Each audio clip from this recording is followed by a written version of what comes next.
Pernikahan yang tidak diinginkan. Ba. 148. Tubuh Herlina menegang. Maksud kamu? Suaranya bergetar. Din menarik napas panjang, lalu mengalihkan pandangannya keluar, ke langit yang semakin meredup. Azarin hampir saja mengakhiri hidupnya jika saja saya tidak melihat lebih cepat. Seketika, Herlina menutup mulutnya dengan kedua tangan, matanya membelalak tak percaya. Apa? Air mata langsung membasahi pipinya. Saat itu juga, dia menyadari kondisi Din, bajunya kotor, basah, rambutnya berantakan, ada luka di sorot matanya. Jika saat suami dan kakaknya mengkhianatinya, Aza masih bisa bertahan, itu karena dia masih memiliki Umi. Suara Din bergetar, tetapi penuh ketegasan.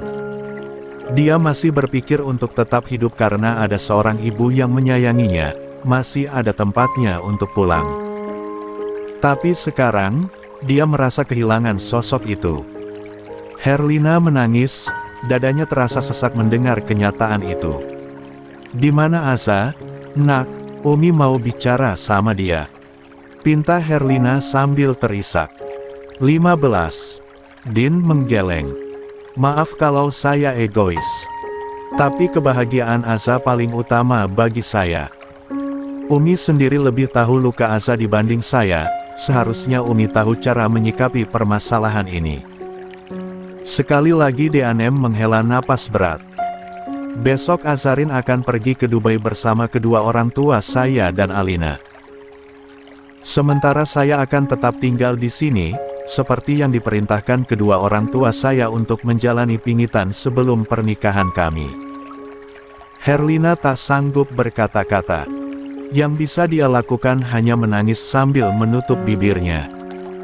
Azarin telah sampai pada batasnya, dan tugas saya adalah mengambil keputusan demi kebahagiaannya, ujar Din lagi. Dia telah kehilangan rumahnya, maka sebagai pasangannya, saya akan menjadi rumah untuknya. Herlina terisak. Dada wanita parubaya itu terasa sesak, seolah kata-kata Din baru saja menampar batinnya. Air matanya semakin berderai, menatap lelaki di hadapannya dengan sorot penuh luka. Aza tidak kehilangan rumah, nak. Umi hanya ingin anak-anak Umi akur, tidak lebih. Suaranya bergetar, hampir tercekat oleh rasa bersalah yang kian menghimpit. Umi takut jika umur Umi tidak panjang, Aza dan kakaknya masih saling bermusuhan. Umi hanya ingin mereka berdamai sebelum segalanya terlambat. Tidak ada niat lain, nak. Din menghela napas, menekan emosi yang bergemuruh dalam dadanya. Sayangnya, Umi tidak melihat sedalam apa luka Azarin. Tidak melihat betapa sakitnya dia menahan semuanya sendirian. Suaranya menelemah, dia tetap berusaha menghargai calon ibu mertuanya. Apakah pantas dia mendapatkan semua itu setelah kebahagiaannya direnggut? Herlina menunduk, tangannya semakin meremas mukena sambil mengusap air matanya, seperti mencoba mencari pegangan di tengah badai yang menyerang hatinya. Terkadang, ego seorang ibu membuatnya lupa mempertimbangkan perasaan anaknya sendiri, lanjut Din. Umi ingin mereka akur, tetapi apakah Umi pernah bertanya pada Aza? Apakah dia masih punya ruang di hatinya untuk memaafkan atas ketidakadilan yang dia terima? Air mata Herlina jatuh semakin deras. Rasa bersalah menenjalar ke seluruh tubuhnya, membuatnya semakin terisak. Kata-kata Din menelanjangi kesalahannya selama ini, bahwa dalam keinginannya untuk menyatukan kembali kedua putrinya, dia justru mengabaikan hati yang telah terlalu lelah untuk terus terluka. 16. Apa boleh Umi bertemu Aza sebelum dia berangkat? Suara Herlina terdengar lirih, hampir seperti bisikan. Matanya yang memerah dan sembab memancarkan harapan yang begitu besar. Din mengangguk pelan. Saya tidak akan menahan Aza untuk bertemu Umi. Rasanya terlalu egois kalau saya melakukan itu. Herlina terisak, tangannya bergetar saat mengusap air mata yang tak bisa ia bendung lagi. Umi hanya ingin minta maaf, karena terlalu banyak menyakiti hatinya. Din tetap diam, hanya mengangguk singkat tanpa ekspresi. Matanya tetap tenang, tapi sorotnya menyimpan banyak makna. Dia memahami luka yang dirasakan Azarin, sekaligus rasa bersalah yang kini menggerogoti hati Herlina. Setelah mendengar banyak penjelasan Din bahwa Azarin butuh waktu untuk menepi, untuk menyembuhkan luka batinnya, Herlina akhirnya menurunkan egonya. Meski hatinya berat, dia mencoba merelakan putrinya pergi. Dubai adalah tempat yang dipilih Din untuk Azarin beristirahat, jauh dari semua yang membebaninya. Langkah Herlina terasa terlatih saat menaiki tangga, dadanya terasa sesak. Hatinya begitu berat untuk melepas putrinya pergi, tetapi dia sadar, memaksa Azarin bertahan hanya akan menambah luka. Setiap langkah yang dia ambil menuju kamar Azarin terasa panjang dan menyakitkan. Air mata yang sedari tadi dia tahan kembali menggenang. Sementara itu, di lantai bawah, Din merogoh ponsel pribadinya. Dia mengetik pesan untuk Vera, satu-satunya orang yang bisa memberinya kabar tentang Azarin sekarang. Bagaimana keadaan Asa? Dia masih menangis. Pesan terkirim, tetapi belum ada balasan. Din menatap layar ponselnya beberapa detik, berharap ada jawaban segera. Kini dia ponsel bisnisnya yang biasa digunakan untuk urusan pekerjaan telah hancur tadi. Berbeda dengan ponsel pribadinya ini, yang hanya diketahui segelintir orang terdekat, termasuk Azarin. Din masih menunggu balasan ketika tiba-tiba suara deheman terdengar dari belakangnya.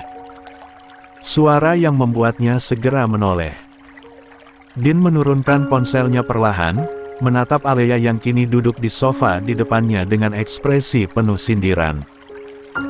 Napasnya terhela pelan, tetapi bibirnya justru mengulas senyum tipis yang sulit diartikan. Kamu belum jadi bagian dari keluarga ini, belum menikahi Azarin secara resmi, tapi sudah berani datang dan meminta berkas untuk membawanya pergi. Alea menatap Din tajam, suaranya terdengar halus, tetapi jelas mengandung ketidaksukaan. Din tidak langsung membalas. Alih-alih tersulut, pria itu justru menyandarkan punggungnya ke sofa dengan santai, seolah tak tergoyahkan oleh provokasi Alea. Tatapannya tenang, tetapi penuh perhitungan. Jadi, menurutmu saya akan membiarkan calon istriku tinggal serumah dengan mantan narapidana yang bebas karena jaminan? Begitu, ya. Sindir Din dengan nada datar, namun syarat dengan ketajaman. Alea spontan membelalakkan mata. Seketika, wajahnya kehilangan ekspresi tenangnya. Napasnya tercekat, dan Din menangkap itu dengan jelas. Senyum miring tersungging di wajahnya. Jadi, suami tercintamu itu belum tahu, ya? Gumam Din, seolah berbicara kepada dirinya sendiri. 17. Bagaimana kalau dia tahu bahwa istrinya selama ini? Diam. Alea mendesis tajam, buru-buru berdiri dengan wajah menegang. Din masih tersenyum tipis, ekspresinya penuh kemenangan. Setakut itu, ya, ujarnya pelan. Kalau kamu takut, jangan pasang nyali tinggi-tinggi di depanku. Alea mengetatkan rahangnya, kedua tangannya mengepal erat di sisi tubuhnya. Hatinya bergejolak, tetapi bibirnya terkunci rapat. Din mendekatkan tubuhnya sedikit, kedua sikunya bertumpu di lutut. Tatapannya semakin menekan. Ingat ini baik-baik, Alea. Selama saya ada dalam hidup Asa, seujung rambut pun aku tidak akan izinkan siapapun menyakitinya. Dan jika kamu berani macam-macam lagi, maka urusanmu akan langsung dengan saya. Alea menahan napas, sementara Din masih menatapnya penuh perhitungan. Oh ya, ada satu hal lagi. Din menegakkan punggungnya, menyilangkan kedua tangan di atas dadanya. Papa saya mengundang kalian untuk menyaksikan pernikahan kami di Mekah. Dia tersenyum, Tetapi senyum itu sama sekali tidak ramah. Dan setelah saya pikir-pikir, kamu memang seharusnya datang, Alea. Alea menyipitkan mata, tidak mengerti kemana arah pembicaraan itu. Dean melanjutkan dengan suara lebih rendah, tetapi tegas. Karena saya ingin kamu dan suamimu tercintamu itu melihat sendiri bagaimana Azarin duduk bak seorang ratu di sisiku, disaksikan oleh megahnya Ka'bah. Darah di wajah Alea seakan menghilang.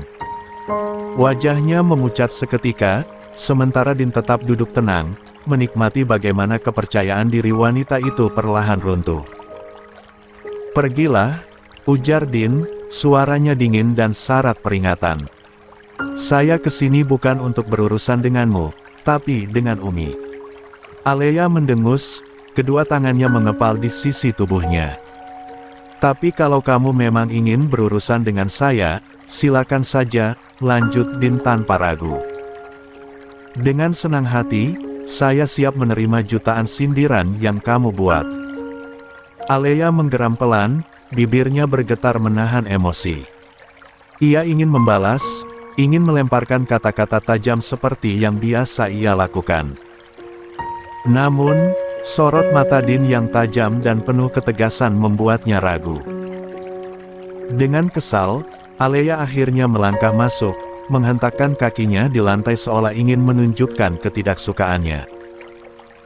Namun sebelum benar-benar melewati pintu, dia melirik Dean sekilas, lalu mengumpat pelan sebelum akhirnya menghilang ke dalam rumah. Kabar rencana kepergian Azarin yang begitu mendadak membuatnya terkejut, terutama karena keputusan itu diambil sepihak oleh Dean. Dia tidak menyangka Dean sudah menyiapkan segalanya tanpa lebih dulu berdiskusi dengannya. Namun, Dean tak henti-hentinya meyakinkan Azarin bahwa di Dubai, dia akan mendapatkan ketenangan batin yang selama ini hilang. Hampir 1 jam penuh Dean berusaha meyakinkannya, mengurai setiap keraguan yang menyelimuti hati Azarin. Hingga akhirnya, dengan napas panjang dan hati yang masih bimbang, Azarin mengangguk setuju. Apalagi, Dean berjanji akan mengawasi proses pembangunan taman kanak-kanak miliknya yang kini hampir rampung. Percayalah, sayang. Aku tidak akan membiarkan impianmu terbengkalai.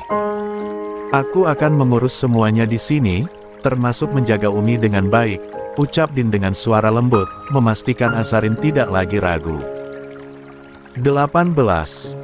Azarin menunduk, jemarinya saling meremas. Tapi aku harus berpamitan, Mas, ucapnya lirih. Keinginannya untuk berpamitan dengan sang ibu tetap ada, meskipun hatinya masih terasa perih oleh kenyataan yang terjadi. Namun, dia sadar, bagaimanapun juga, Herlina tetap ibunya. Mengucap pamit adalah bentuk penghormatan terakhir sebelum dia pergi. Dean menatapnya penuh pengertian. Itu memang sebaiknya dilakukan, Sa. Lagi pula, tadi Umi juga meminta hal yang sama. Azarin menghela napas. Entah mengapa, mendengar bahwa ibunya ingin ia berpamitan justru membuat dadanya terasa semakin sesak. Selain berpamitan, ada satu hal lagi yang ingin dia bawa dari dalam kamarnya, yakni album foto. Di sana, terdapat banyak kenangan bersama keluarga sejak dia kecil sampai dewasa. Ada juga foto mendiang ayahnya. Dia tak mungkin ke Dubai tanpa album tersebut. Setelah menempuh perjalanan dari pantai ke rumah yang memakan waktu cukup lama, mobil Dean berhenti di depan rumah Azarin.